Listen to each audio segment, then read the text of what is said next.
We all struggle with feeling like there's not enough time in the day to be productive personally or professionally. We all struggle to make our time matter. It's time to take control. It's time to start investing in the corporation of you. At Athena, they've helped over 700 ambitious professionals achieve more by connecting them with best-in-class, globally remote executive assistants. Athena executive assistants go beyond basic administration tasks. They help you make time matter through the art of delegation. They believe delegation is the superpower of all highly successful people, and your personal EA will help you get there.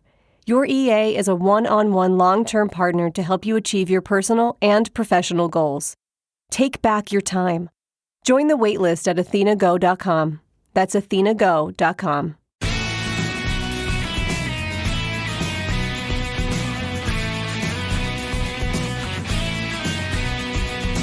From Offscript Media, I am Matthew Zachary, and this is a very special episode of Out of Patience. And here's why.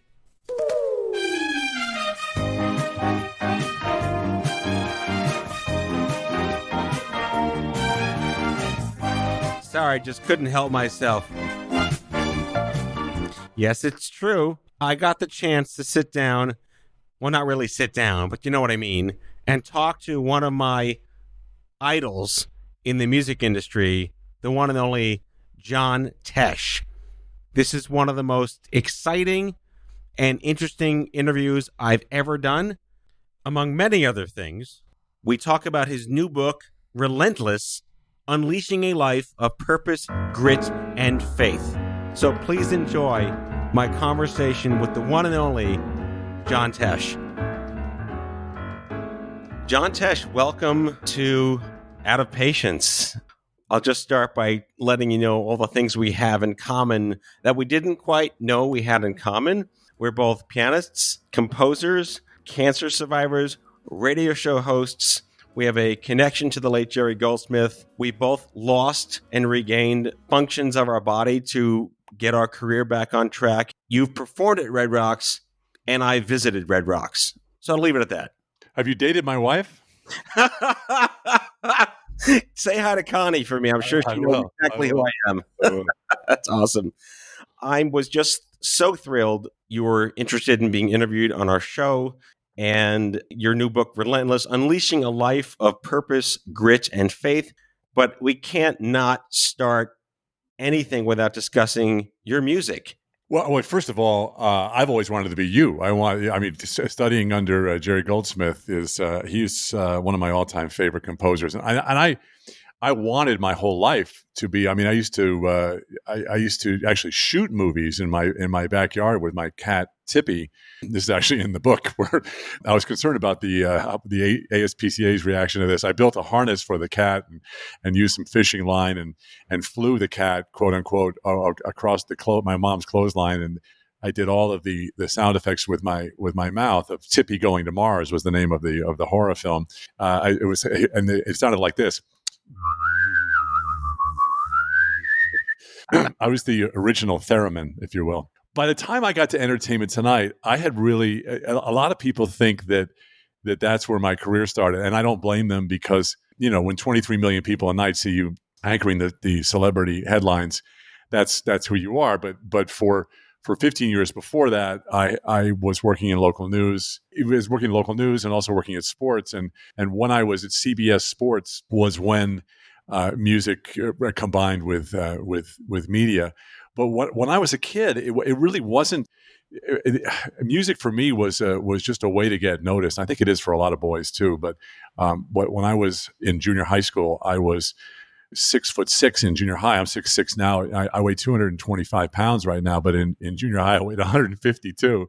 There were no hormones yet at all. And so I sounded like this. Very young piece of you right there. Yeah, right. Exactly. Yeah. It's a giant rabbit.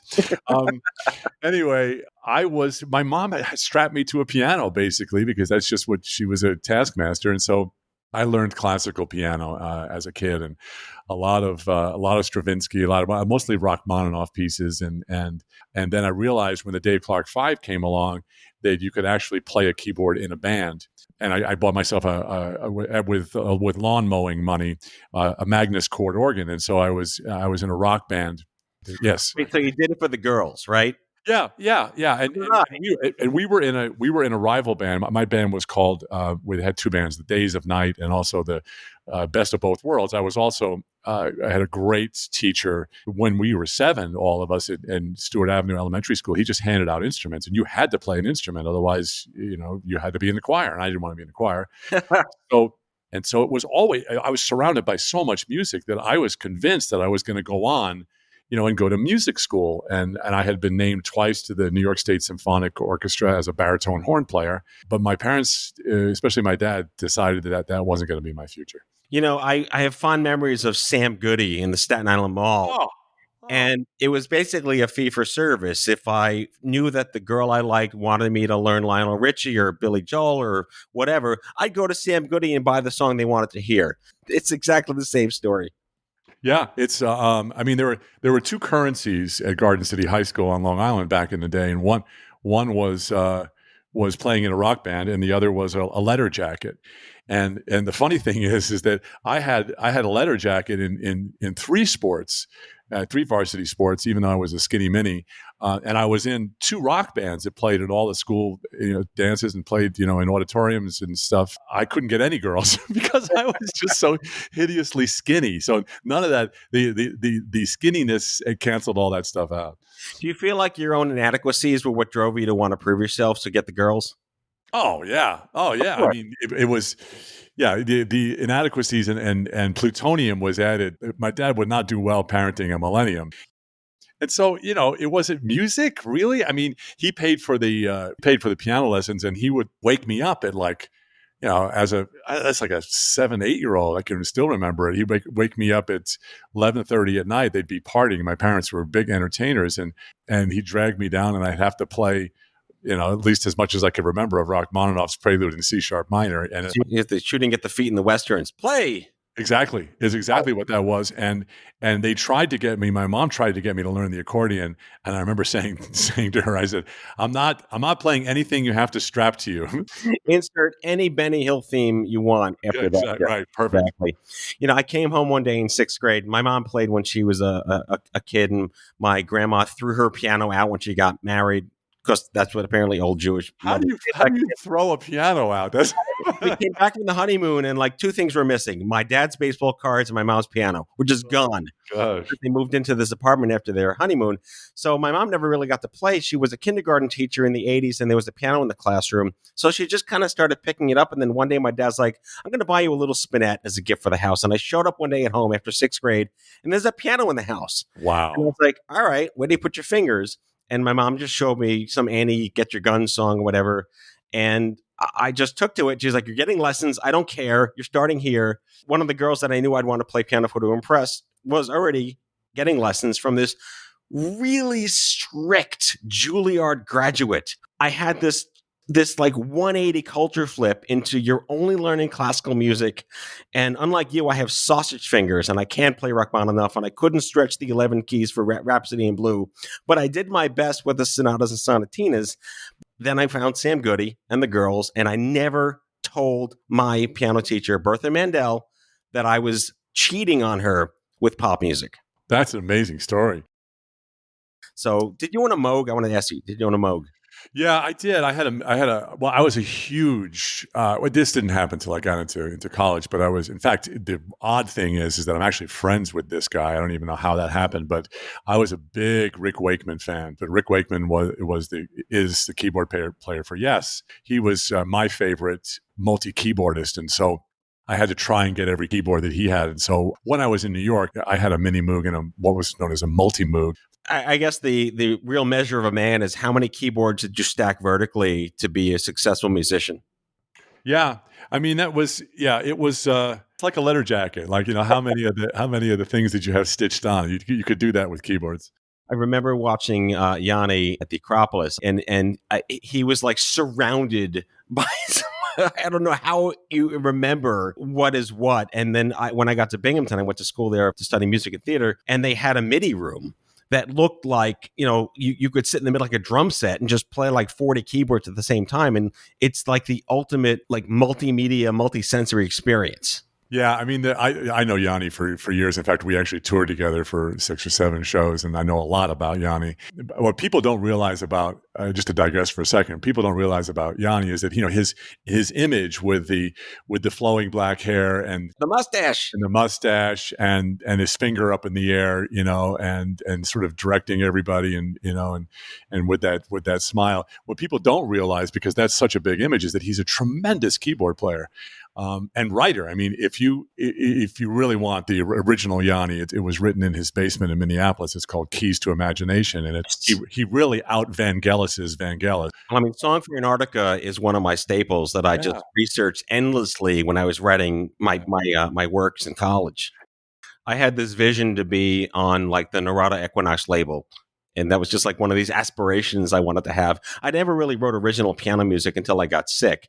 But I was writing, again, our common thread with Jerry Goldsmith. I had this aspiration, James Horner, James Newton Howard is a huge composer hero of mine, all these influences out there. And it's funny because now with this crazy COVID crap going on, everyone's rewatching the movie Outbreak with Dustin Hoffman. And that is one of the best soundtracks that Jimmy ever wrote. I scored like 3 films, and I did a cartoon show with Howie Mandel for 5 years called Bobby's World. Yes, but it didn't take long to dawn on me as I was in Los Angeles. There were people that were, including you, they were far better than me. It is people watch films and are like, I really like that music. I tried to get a record deal with anybody.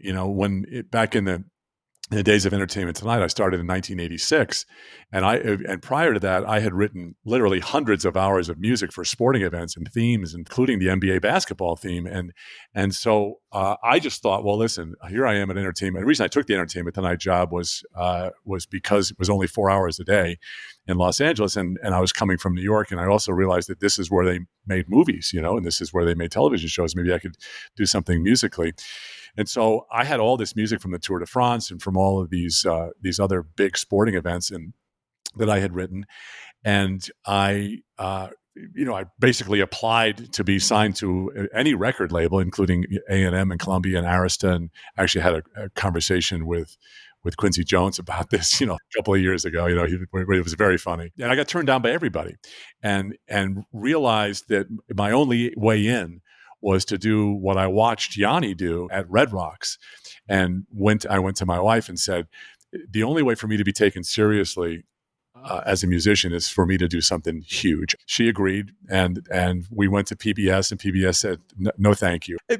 Basically, if you want to chart my whole life, I'm very used to no thank you. I know. It's the best motivator, though. It can be. For some people, it can be an excuse. So how did you get greenlit for Red Rocks? It's a very interesting chapter in the book, actually. Ken Cragen, who now is a friend of mine, I'm very good at cold calling people, especially cancer doctors. I'll just call them right up and say, hey. So anyway, Ken Cragen did We Are the World. He put that together, which was, as you remember, that was massive. And also Hands Across America. Then he wrote a book called Life is a Contact Sport. I'm on vacation. I pick up that book because I love reading books about decoding greatness. I always have. And I read this book, and it was about how he put that together. And his big treatise was that you need to do something big and then following it, and just keep following it up by supporting it and staying in that lane, so to speak, And so I read that, and in the same month, I saw these guys.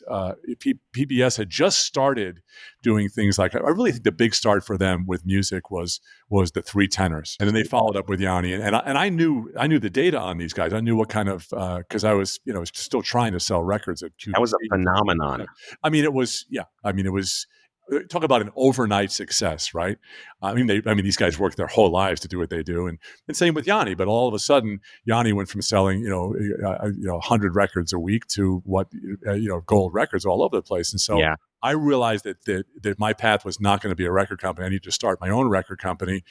And listen, I cheated. I had television money, right? So my wife was a famous actress. I was on ET making 7 figures, and we'd been saving money.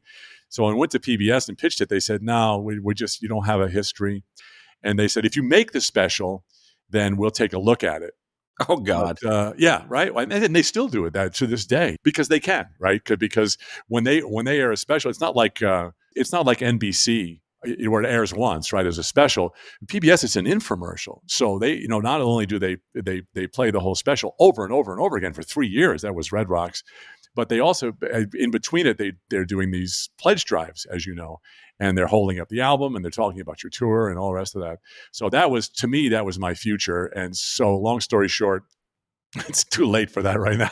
Yeah. Long story longer, I went to Connie and we figured out what it was going to cost. We figured it was going to be we have to take a second mortgage on our house, and we did. And we hired the 80-piece Colorado Symphony Orchestra for a month, and all of the rehearsals and 15 cameras that my friend David Michaels put together, and the budget started at $600,000 and went to $1.2 million. So we would have definitely lost everything if it hadn't worked. 4 songs in, and you can see this on the Red Rock special, but you can also you can read about it. 4 songs in, it rained like it had never rained in Red Rock. 30 years it hadn't rained like that. Of course, my luck. What happens to violin players who have $1,000 violins when it starts raining? Yeah, nothing good. Yeah, they have to leave. So they left, and so I'm there with the core band, and there's 5 of us, and Charlie Bishrad, my good friend, who is an electric violin player, he said, "Come on, let's play." And the audience wouldn't leave. They kept stomping their feet because they had put on slickers. They knew Red Rocks, and they put up their umbrellas, and we knew this special was over and there wasn't anything to film anymore. So we just played for the audience, and they went insane just knowing that we were sticking to 7,000 people. We'd give it. But that's the rawness. You went with the situation. You leaned into it, as they would say today. I think my favorite track from the Red Rocks original recording was 491. I learned about the greatness of appropriate percussivity from Yanni, and it's just a phenomenal song. Was that before the rain? That was after the rain. I don't write, I never have really. I mean, I've written a few pop songs, right? I really like writing linear music. So a lot of those songs, they have all kinds of movements, but you may never even hear them again, even though I'm a big fan of John Williams, And so, and writing sports music, a lot of those songs were just huge. I mean, and even before you got to the orchestra, they were huge. And then all of a sudden you got 7 trombones and 4 bass trombones all playing it, and tubas, and so it was big, and it was as big as the fireworks that were up on top of the stanchions. I have a really terrible version of that anecdote, because I was giving a piano concert to 2,000 nurses at an annual trade show in Philadelphia in 2004. And it was this massive ballroom in this massive hot hotel, and the piano was up on a podium, and there was spotlight. They did a really good job lighting it for a hotel. And I get up there on stage, and I had rehearsed and practiced beforehand. And I don't know what happened in the 20 minutes before and after, but I got on stage, I started playing, and the entire pedestal, the entire thing fell off the piano. It fell off the piano. I've had that happen. Go ahead. But you know what? I just kept playing. I did my 1-hour concert for them with no pedals. And that was it. Not everyone's a musician, you kind of play for the crowds, but I just did it. You lean in, you do it. And that was one of the most human experiences I had, fumbling for air while trying to maintain, just something really special. So, yeah. You should follow us around on tour. That stuff happens like every other show. It's like the microphones fall into the piano, and people fall off. We've had violin players fall off stages. But the wild thing though is, that long story of playing in the rain is that 20-minute segment. Every time it was played on people, and it was that 20-minute segment was part of an hour and a half full show. Mm-hmm. That was a self-contained segment, and at the end of that segment, they pledge, for this you can get the album, for this you can get the DVD, and you can get tickets to the concert. And that segment, even to this day, it raises the most money because it's the most compelling. You purchase the 80-piece Colorado Symphony Orchestra, and then it's 4 or 5 guys playing in the rain, and that's what gets people. Yeah, that's where the meat and potato hits. Back with our guest after the break.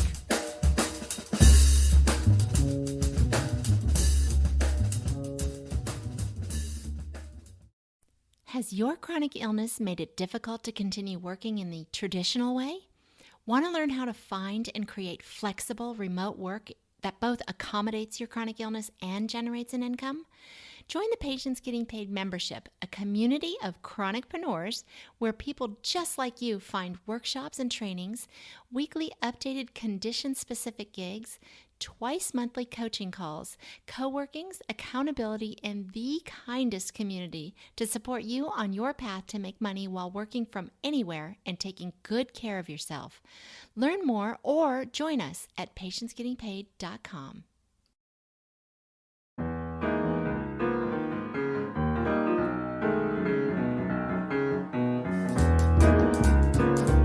Yeah, I want to get to your book again, Relentless: Unleashing a Life of Purpose, Grit, and Faith. We do have the cancer story. You have I actually lost the use of my left hand for a year and a half, and I had to stop playing, which is why I did not get to formally study with Jerry Goldsmith at USC. You lost your voice and had to go through tremendous challenges to get that back.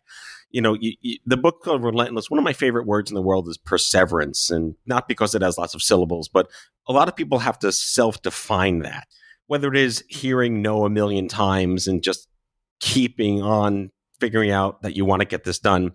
I know we both love Seven Habits, the book. Where does this factor into you just got to keep going? Yeah, it's hard to describe, isn't it? I mean, you and I are in a unique club, not completely unique because other people who are listening are in that club. But when you face death, right? When that moment, almost exactly 5 years ago, when the doctor told Connie, and I patted Connie on the back and said, "Hun, it's time to go make lemonade out of lemons." That, I actually dealt with. Everybody thinks that it was like, oh, John, he battled through it and won the battle and everything. No, it just didn't. It did. I went through every possible iteration of emotional disaster. At first it was okay. Let's get smart about this. Let's read Patrick Walsh's book on surviving prostate cancer. Let's call up Patrick Walsh and let's find the best surgeon. Let's find the best. And the job that we do every day is we interview experts. But then your first thought, right, is get the cancer out, get it out, take my prostate out, take all the tumors out. Blah, blah, blah. And it doesn't occur to you what the collateral damage is going to be, and so I had plenty of that where my body shut down and they were shoving NG tubes up inside me, and you experience at whatever level it is, you experience an enormous amount of suffering, and it's not like I hate it when people say. Somebody says, "Oh, I've got back pain. Oh, you should try this," or it's probably you're that. You don't know, right? And it's the same thing with chemo, where it's everybody reacts differently to this stuff, and I did not react well to it. I wanted to kill myself, and I talked about killing myself. I talked about taking kettlebells, those Russian exercise things, and weights, and strapping them to my ankles and jumping in the pool because I like the water. Once I read. When I could read and when I could listen, once I read Viktor Frankl's book, Man's Search for Meaning. Viktor Frankl, as you know, is a Holocaust survivor. And you read a book like that, and all of a sudden you feel like, what you're going through is a head cold. Little perspective, right? Yeah, it is. And that's that thing you're talking about with Stephen Covey is recognize the paradigm. There's a chapter in the book called Pity Party, which I highly recommend because it shows what happens when you feel sorry for yourself and you don't pull yourself up by your bootstraps. Because I almost lost my family. I was drinking. I was going through chemo. I was drinking heavily.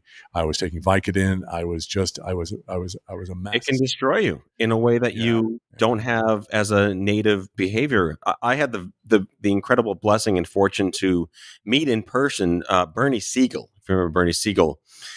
Who was one of the preeminent cancer surgeons of the 80s. And he had the gall, by today's standards, this will sound funny, he had the gall to talk about how your mind-body factors into how well you live through cancer and hopefully beyond cancer. And he wrote a book called Love, Medicine, and Miracles. Similar to you, I just called the guy up. I called up this legend and I said, "Hey, I don't know how I got your phone number, but I want to meet you. I have cancer. I'm 23 years old. I just want to," and he invited me up to his house and I drove up there.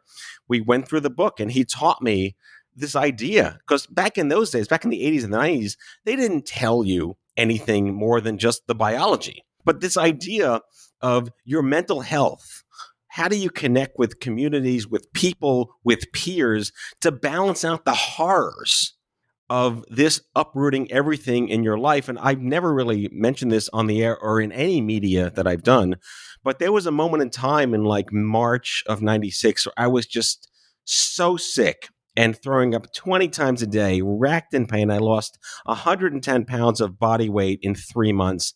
And I had my first suicidal thought, and thankfully my only suicidal thought in my entire life. So this is where I felt it was so critical to, even 10 years later, take an active role in making sure that that crap doesn't happen to the next person, and you're in that same place now. Well, and I was 40 years older than you when I got that, when I got my diagnosis. And so I went a different way. I fought for a little bit, but then I became a cancer patient. And so what my subconscious mind did to me was, and I'll step back and talk about how I think I got the cancer. But what it did to me was saying, well, you've done some good stuff. You've been a good dad, maybe a good grandpa. And let's find somebody to replace you, like my sons replaced me on the radio. And I just behaved like I had literally one foot in the I mean, I sort of put myself into my own personal hospice, if you will. I was using different drugs to do it. But yeah, so I really had given up, and I became a cancer patient, but I became more of a cancer patient than I was even before I got diagnosed. And I'll explain that because my dad got cancer and died at 63 years old, the same year in his life and in my life that I got cancer, diagnosed. And so I just want to live one day longer than my dad. And once I started studying, 3 years after we'd been going through treatments for my cancer, I came upon something called divine healing, which is basically certain scriptures in the Bible that are the promise of healing that a lot of churches do not teach. Some do, most don't.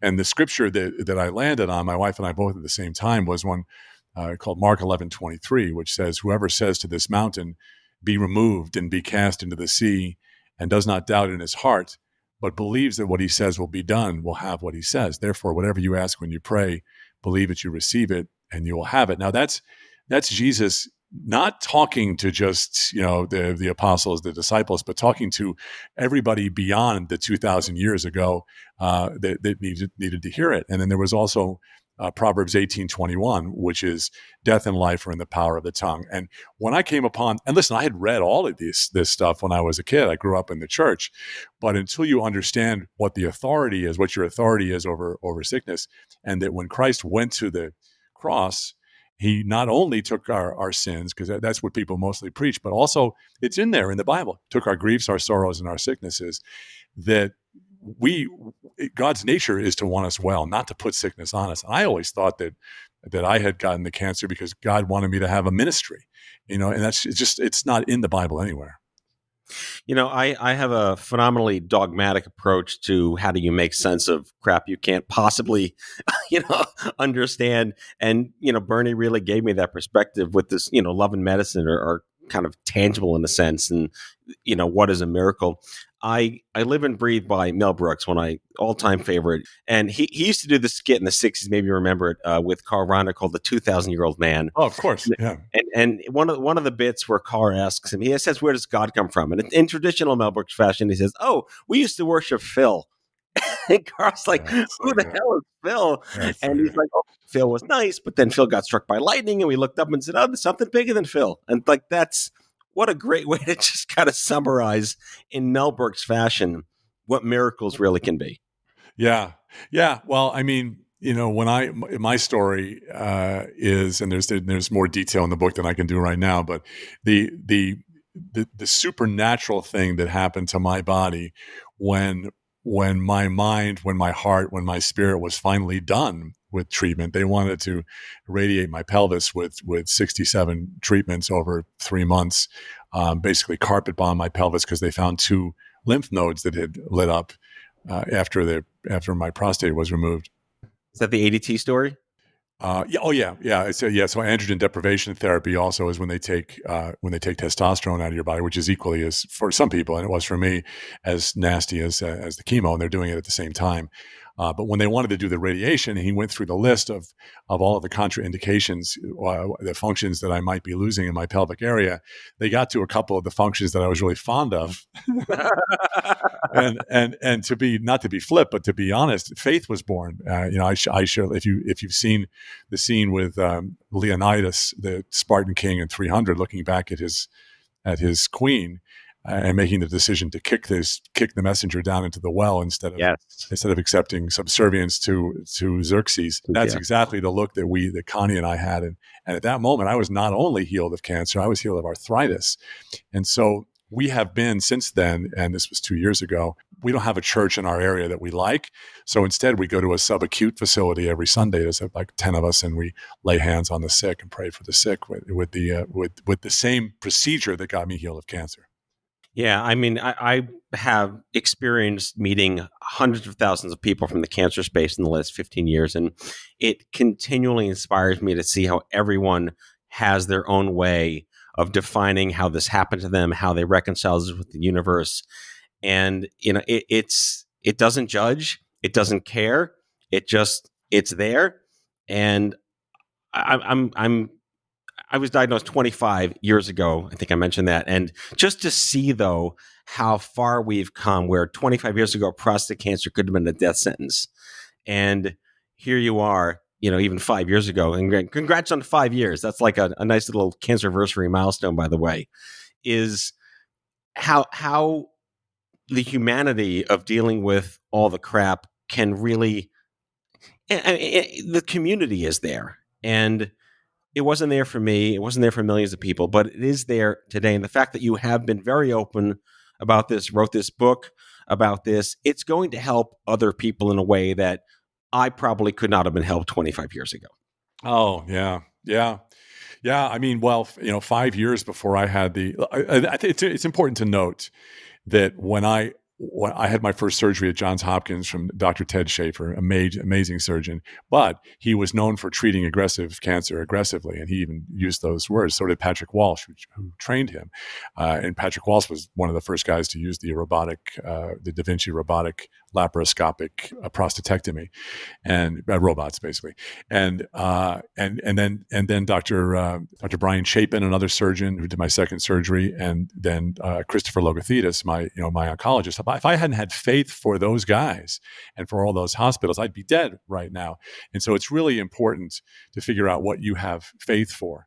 And it's a training thing, I mean, my wife and we go to bed every night, and maybe we'll watch a comedy every now and then, but we listen to people like Curry Blake and Barry Bennett and Andrew Womack, all of them two of them out of Charis Bible College. This is a school that all they teach is healing and the power of the Holy Spirit. We're going to kill ourselves if we don't renew our minds. And that's in the book of Romans. Fear of COVID-19, fear of cancer, fear of lack, fear of losing your job. You will end up, I can tell you, because I've done it, you will end up manifesting that. I manifested cancer in my life. Absolutely no question. DNA is only 5% of what's going to happen to you. Epigenetics tells us that the rest of it, 95%, has to do with not only diet and fitness, but a big part of it is what you're talking about healing your mind. You can have all these thoughts. We have millions of thoughts every day, but the moment you take one and speak it out, it's a whole different ballgame. And even Dr. Caroline Leaf, the neurosurgeon, will tell you that spoken words can affect your body at the subatomic level. So take that, right? Well, you had me at epigenetics, by the way. My one of my favorite jargon geek words of all of oncology. I have one more fun. Like to go in a fun direction. I had the chance to have dinner with Jason Priestley many, many years ago. And I jokingly asked him how blunt of an object does it carry around when he meets people that just goes, da-na-na-na, da-na-na-na. Right. So I just have to ask you, how often do people just walk up to you and start singing the E.T. song? Not as often as they used to, because people have really sort of grown out of it. But I actually have plenty of people who will sing the NBA basketball theme to me, because it has more of a it has more of an emotional response for people who grew up with Magic and Michael Jordan and what's his name, the announcer, Marv Albert. Marv Albert, yeah, yes, yeah, and so I probably get that more often than I was doing an interview with my old friend Adam Carolla the other day, and we were talking about the old days when I used to just get made fun of all the time. I mean, it was, every cartoon was, a picture of hell, and it was me playing piano in hell, the rest of the stuff, and he asked me, he said, did that ever get to, but when Red Rocks happened, it was sort of over for all that madness because Newsweek did a big story calling it the Teshing of America, Wow. that whole thing. Yeah, it was, but even after that, it wasn't like, see, told you, because I understand how it works. And I think the reason I understand and understood how it works is that I was in the media business, sitting on a preeminent entertainment news desk for 10 years, covering everybody and watching everybody go through and interviewing everybody. You could see the people who don't take themselves too seriously, and you start to much prefer their attitude to the people who just don't want you to touch them with anything less than what they think of themselves. Yeah, haters gonna hate. That's just never ending. But the fact that all that happened in the '80s before social media, definitely different dynamic with the public. Yeah, I mean Twitter's got to be of Satan, right? Just try to stay away from that thing. But it's I didn't want to write a book. I didn't think about writing a book. It's not that I didn't want to. I like reading books, but when HarperCollins came to me after hearing the story about the divine healing approach that Connie and I took to the end of my journey, they said, "Would you be interested in writing a book?" And I said, I don't know, not just about cancer. And they said, "Well, make us an outline of your life and I'm not sure how much you journal, but I highly recommend it. And I really didn't until I decided to write this book. And it was supposed to be done in 6 months. And 2.5 years later, I finished it, which part of it was because I was still going through my journey and I wanted to include all of that stuff. But when you go back and when you're forced, and I was, because I said yes to this book, when you're forced to go back and find a way to fill 80,000 words, and some of that's your life.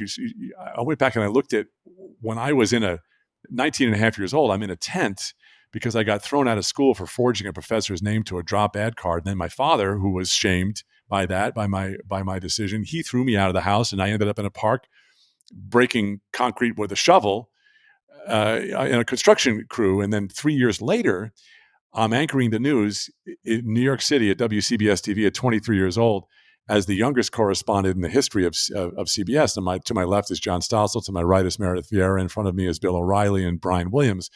And I look back at that and said, I thought that was 10 years. I look back and it was 36 months. And that's when you understand that God is there and there's a Holy Spirit taking care of you. And so connecting the dots is really a great exercise, no matter how you do it, whether it's journaling or writing a book. Yogi Berra, who's the Sherpa of life, of course, once said that, if life were easy, everyone would do it. Going back to perseverance and pushing forward and finding a way to make sense of everything that works for you and inspiring other people out there. It's Passover tonight, and it's all about, with the plague passing over our houses out there. Man. And April being the month with the most religious holidays and the most spirituality around the world, it's really appreciating everything that we have and how we're trying to, I say, make it suck a little less for everyone else by learning what we've gone through. Yeah, but the other thing you have to remember, though, is since the fall, when the snake got involved with Adam and Eve, that was, that everything changed then. That was a long time ago. But since that time, we have, as human beings, been faced with suffering. And I didn't always embrace suffering. And when I read Viktor Frankl's memoir, I started to understand it, listening to some Jordan Peterson stuff. But most profoundly, when years ago I read M. Scott Peck's book, The Road Less Traveled, and the first sentence is, "Life is difficult, period." And then a new paragraph. And it's like, until you can understand that, get the revelation of it, and then work on transcending it, you'll never have a full life. And it's just so true. And until somebody does the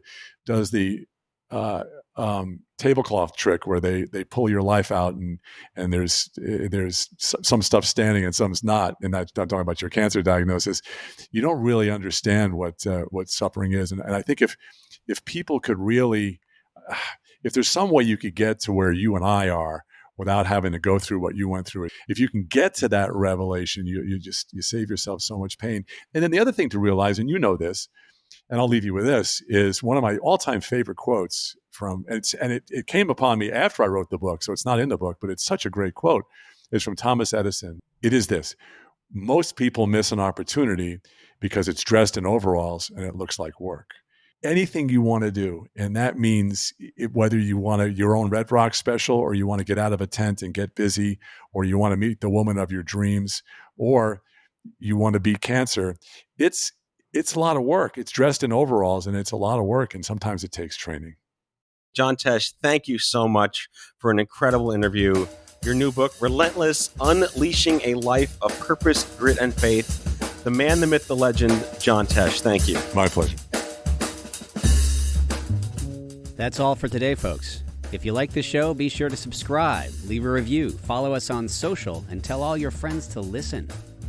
Out of Patience with Matthew Zachary is a product of Offscript Media. Our executive producer is Matthew Zachary. Our senior producers are Jen Horangeff and Andrew McDowell. Darren Tunn is our production intern. It is recorded, mixed, and edited by Matthew Zachary. Our theme music is by the Mike Van Allen Quintet and by Mara.